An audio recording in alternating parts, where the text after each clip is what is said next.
Hi, my name is TJ. My dad died of overdose on January 1st, 2011, and my mom is a recovering addict. God helped my mom, and now together we are here to help you. Now let's talk recovery. Here's your host, my mom, Susan Sexton-Wood. Hi, and welcome to Let's Talk Recovery. I am your host, Susan Sexton-Wood. Today, our co-host is Debbie Lahman. Debbie is the president of the board for Unchained Praises, and for the past 6 months, she's also been working in the Richmond office, helping just to organize. This year, our word of the year is organization. Our guest today is Ann Healy. Ann is a big part of the recovery community here in Richmond, and we want to welcome both Debbie and Ann to the show. Welcome. Thank you, Susan. Thank you for having me. You're welcome. Nice I'm to going have to you. Thank you. first ask Ann to just share her testimony. Okay. I started experimenting with drugs and alcohol at the age of 13. It was recreational. I was in 7th, 8th grade, and I experimented with alcohol and marijuana. And it was just on the weekends and to be social with friends and stuff like that. And my using progressed. About the age of 17, I was introduced to cocaine, and it pretty much took over my life. I was an active addict for 35 years of my life. Um, I could not raise my children. I could not maintain a job. Um, so my brother was in a tragic drowning accident in 1982. And at that stage in my life changed dramatically because my brother was like my best friend, my father, and my brother. And so when I lost him, I was asking God, why him? Why him? And so it dramatically changed my life. And so that is the point in my life where my addiction started really progressing. I was experimenting with anything, hash, acid, mushrooms, whatever I could get my hands on. I've learned a lot about my addiction. The using is a symptom of my disease. My thinking and my behavior is my addiction. I did not know how to live life on life's terms. Every decision I made was based on my screwed up thinking and my emotions that followed it. Right. So I could dig myself in a hole real quick. Like I said, I was very promiscuous in my addiction. I ended up getting pregnant 3 times and had 3 children by 3 different men. And thank God for my mother. She took my youngest one and adopted her when she was about 7 or 8 years old and has raised her whole life. She's 31 now. My middle daughter was taken from me because she was born cocaine positive, and she lives in Alaska, and she's 21. And then my oldest daughter, Emily, she's 16, and she lives here in Richmond, and she's with my mom. And so, my life was a mess. I couldn't raise my kids. Every time I showed up, chaos came with it. And in 2004, I was arrested, and I was convicted to a 10-year prison sentence. I passed the money in a drug transaction, and so I was convicted of aiding and or inducing a drug deal. And at that stage in my life, I felt like that was God setting me down. Really, I was just spiraling. And so when I was in jail, I asked if I could have a Bible. And I started reading the Bible every day. And it was kind of like God just put sap on an open wound. It was like so many things that had bothered me my whole childhood. Things that, everything that I learned in my life, I either was taught or by what I saw. And I needed some truth in my life. I needed something to give me some stability in my life. And so I decided while I was incarcerated that I was going to start following the rules. I was going to start telling the truth. I was going to start committing to going to church while I was incarcerated. I was going to learn how to show up at work with a good attitude. My first job in prison, I made 67 cents a day. And I had to clean the stairs with a toothbrush. And I thought to myself, if I can learn to show up to work and be able to get along while I'm at work, and, God really humbled me in all these things that I went through, and really showed me that I could do things, that I could be a different person, that I could show up, I could get along, I could, do what I was supposed to do. My whole life, I never followed the rules. I never thought that they applied to my life. And so being incarcerated was a great thing for me because I learned real quick I better follow the rules. And so, I got out. I ended up doing almost 3 years in prison, and I was able to get some time cuts. And I knew automatically when I came out that, God wanted me to get a home church and get involved in church, and I did that. I got my daughter back. I got a job. I was maintaining a job. I had almost 5 years clean. And it was just, there was something, I was empty. It was like things weren't changing on the inside. I was not happy. I was lonely. I was depressed. I had all these things that were, great things that I wanted in my life, but I still was not happy. I still felt empty. And I relapsed. I went spiraling again in my addiction for 3.5 years. And October 4th of 2014, I was literally praying to God that if this was all he had for my life, I was ready to die. I didn't want to be a drug addict anymore. I didn't want to hurt my kids anymore. I didn't want to hurt my family anymore. And I just told him, if you have something for my life, you need to show me how to get this going. And so I decided to put myself in an outpatient treatment program at Centerstone here in Richmond. I put myself under a random P test. I needed something to keep me accountable to my decision. And so I was required to go to 2 meetings a week at Centerstone, and I was required to go to 3 12-step meetings here in Richmond. And so I just started doing what I was told. I felt like in my life I would go to meetings and I wanted help, but I never wanted to do what was suggested. I always thought in my best thinking that I could do this on my own. And I found out I couldn't. I needed support. I needed help. I needed people in church to help guide my life because my life was a wreck. And so I just started going to every service at church, Monday, Wednesday, 2 times on Sunday. Started going to meetings every day. And, life just started getting better, And so I heard that Indiana they had changed the law that they were doing expungements for felons.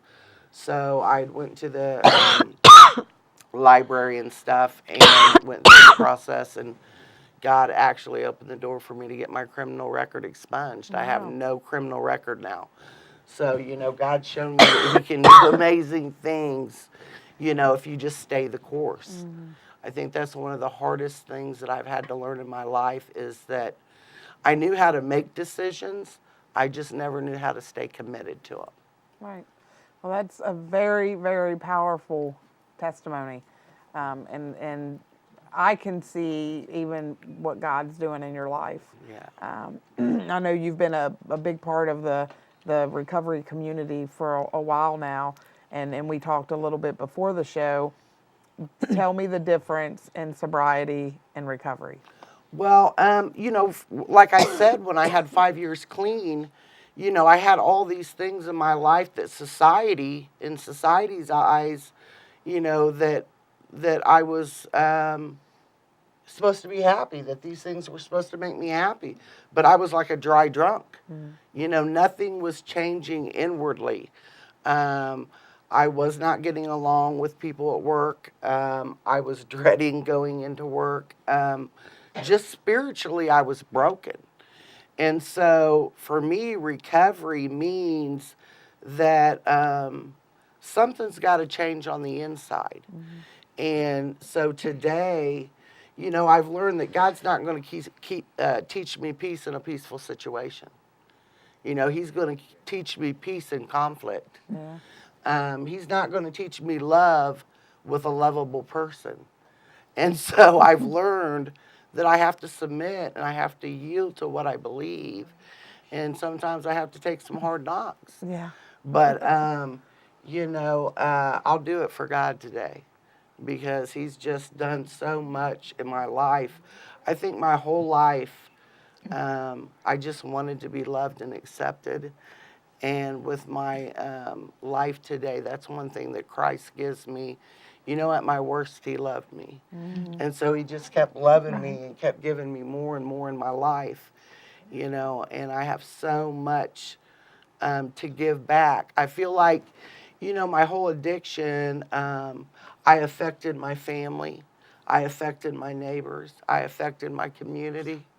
And so now that I'm in recovery, it's like I want to give back all those things that I took from everyone. I affected so many people's lives. So today it's all about what can I do for another person that I know where you're at. I know what it's like to want to get clean and not know how to get clean, not know how to find support and people that will encourage you and come up underneath you and lift you up and, motivate you to stay the course. So there's definitely a big difference between being clean and being in recovery. And God will open doors for you to do that. I've been doing this for almost 5 years now, and we need more people. What an awesome thing. More people out there that's helping people connect. Yes. One of the things with Unchained Praises that we do is we listen, we connect, and we motivate. Awesome. And that is that's what we do when we're working one-on-one with individuals. It's in our guidelines. It's in our policies and Right. procedures that, that's what we're there for. And without motivation, how far could we get in recovery if somebody's not going to motivate us? Right. If they're going to tell us that we're not worth anything and, we're not getting some kind of feedback with you can do this and you don't have to live like that anymore and you're doing a good job, just encouragement. Everybody needs encouragement. Exactly. I'm the one that's going to fight for the underdog. Yeah. I've been the underdog. Right. And so a girl called me a while back and she was stranded in Dayton. And I said, I'll come pick you up. I said, I don't care how you got there. I said, if you want help, you want to get into rehab, I'll find a way to get you there. I write people in prison right now. A friend of mine's doing 8 years, and I write him and talk to him every couple days. I know what it's like to burn every bridge that you've had and lose every bit of support or significant people in your life. And when I was incarcerated, I'd met a lady that was doing a jail ministry here in Richmond. Her name was Norma Mosslander. And I met her one time on my way to prison. And she wrote me every week for 3 years that I was incarcerated. So she kind of, that experience and the things that she would write me and encourage me. And I never, had met this lady before. And she never missed a beat. She never missed a week. And, it inspired me to start my own ministry writing people that are incarcerated. And I've had opportunities to go into Newcastle Jail and speak to the ladies about recovery in Newcastle Jail once a month. And then I go to Cambridge City to Recovery Works, and I take a 12-step program in there to share that there is recovery out there. And it's something that you really have to want.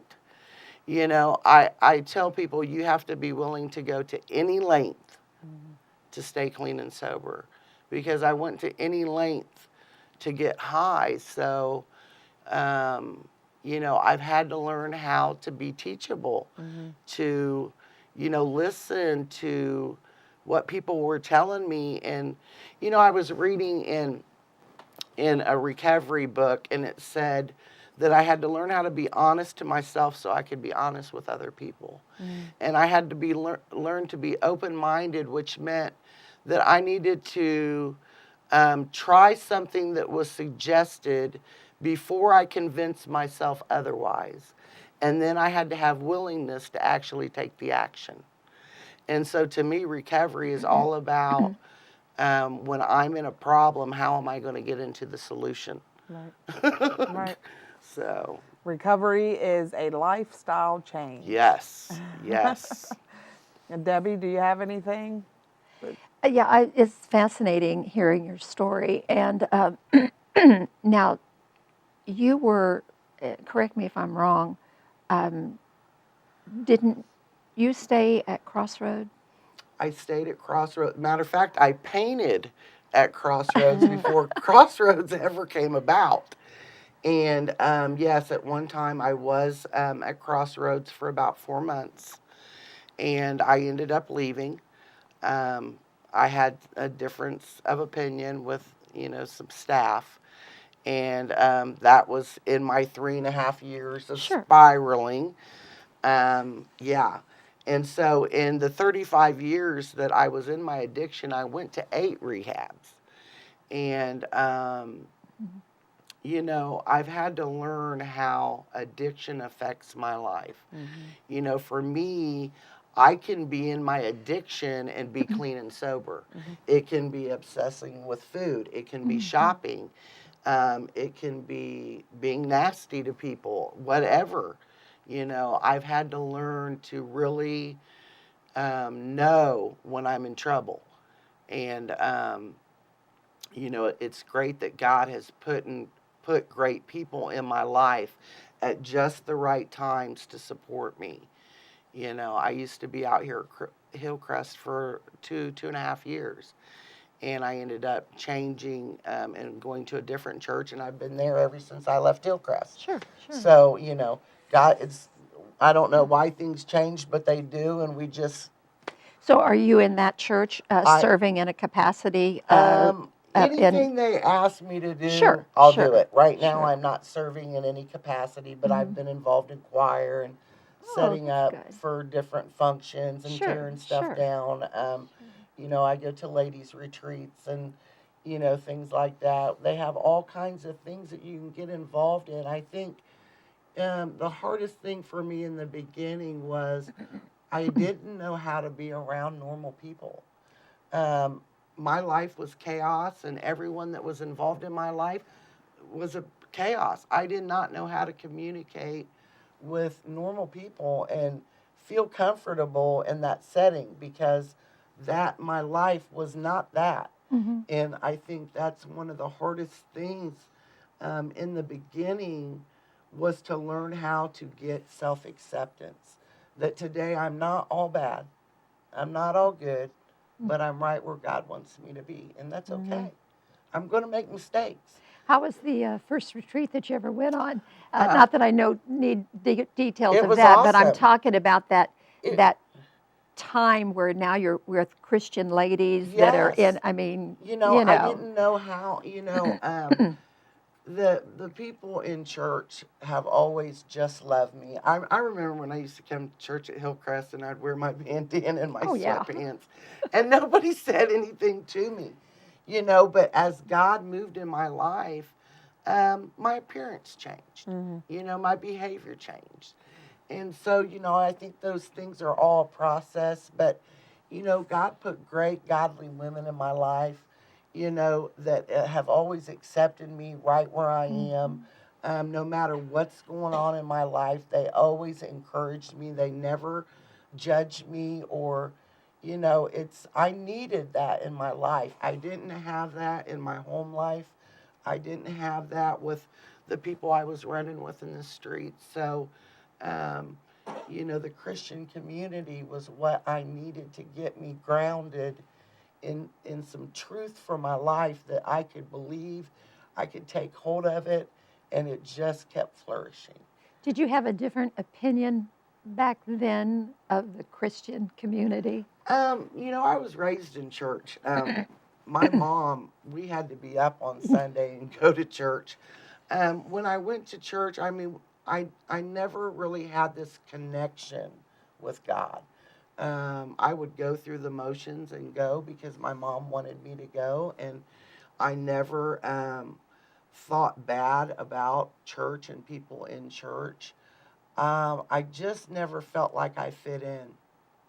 And, one of the first things that I prayed for to God was for Him to allow me to understand the Bible, that I wanted to understand what it meant for my life, what it was supposed to be for my life, and it's full of promises for my life. They're guarantees for my life. And so I needed that. And, I tell people all the time that my relationship with the Lord right now is better than any human relationship that I've ever had. I haven't went on a date in over 20 years, but I am so happy. My children are, I'm more involved in my daughter Emily's life. I've made 35 years of mistakes. And so I've had to learn that, with God, it takes a lot of time for things to heal. And so it's hard to wait for things that you want right now. But I've learned that decisions that I made 25 years ago are still bleeding over in my life today. Oh, sure. But God, He holds me in it, and He encourages me, and He just keeps opening up other things that, He just says, I see you. I love you. I see you. Just hang on, hang Absolutely. on. And so, I've just learned to stay the course. How's your relationship with your rest of your family? My mom and I have always had a destructive relationship. Because of my addiction, my mom had to put cameras all over her house. My first 2 years of recovery, I wasn't around my family at all. My sponsor had suggested to me that, I just take time to work on myself. And so I had never done that before.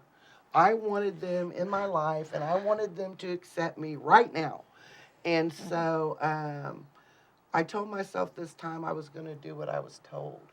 And so when she suggested that to me, I decided to just give them a break from me.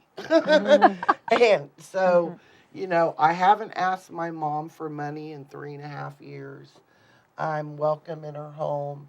Actually, I managed 2 rental properties for her. She called me the other night and was a little upset and asked me to go to dinner. We went to the old Richmond Inn and had dinner. And so, her and I are healing in our relationship. Sure. My kids, on the other hand, one's a teenager, one's in Alaska, and one's in Louisville. And so I just have to give God time to work in their life. Believe that if he's working in my life, I know he's working in their life. I just have to wait on the healing to happen. And, you know, my sponsor, she gave me some good advice. She said, I want you to start doing the right thing with no expectation but to give it, to give love, to be there for them and not expect anything back. You know, because I always wanted them to act right. I always wanted them to, you know, want to hang out with me. And so, you know, it's hard to learn how to, you know, love is a sacrificial giving of oneself, expecting nothing in return but to give it. And so, you know, love can be hard, you know, but I think how much love God gives my life. And so he makes it worth waiting. And you can't outlove God. No, no, no. Can you? You can't. No. When you were talking about the advice that your sponsor gave you, it made me think, and I've used this analogy before. When you fly on an airplane, the flight attendant always says that you put your oxygen mask on first before you help somebody else. And I've always thought about that, and that just popped into my head when you were talking about that, because that's what you had to do. You know, you have to work, you know, you have to do you. I can't give what I don't have myself. Absolutely. You know, so I've learned it takes time, you know, and, you know, I get frustrated sometimes because, you know, I want things to happen right now, that instant gratification. But I think, you know, 35 years was a long time. And so the 3.5 years that I have invested in this, the blessings God has given me, you know.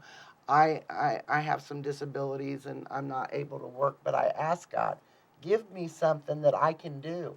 And so I started cleaning houses. And now I have 4 ladies that work with me. You know, I mean, so I've just learned that God will put other things in my life while I'm waiting.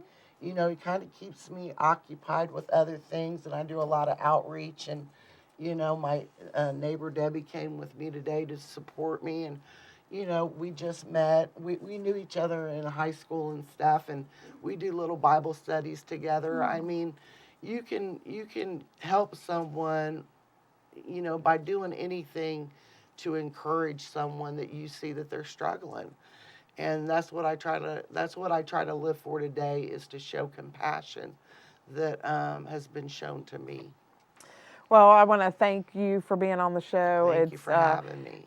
It's really neat what God does when you hear someone else talk. I'm always looking for some new things for my own recovery, and hearing other people talk, it's like, yeah, that's good. You know, I'm going to use that, and that's what recovery is about. Is we take from each other. Even somebody that comes in that is the very beginning of their recovery, they're on day one of their sobriety. Right. They have something to give. And so I'm always looking for new things. So I thank you for being on the show. Thank you, Debbie, for co-hosting. Nice seeing you again. We want to thank you for being a part of the Let's Talk Recovery show. If you would like to talk to Jean Ann or have any questions for her, we can put you in contact with her. If you want to reach out to us and leave a message on Facebook, or call the number, the information's also on Facebook. And so we just want to encourage you, if you're struggling out there and you just don't know what to do for your recovery, to reach out to us, and we will be there to help you. Thank you, and have a blessed night.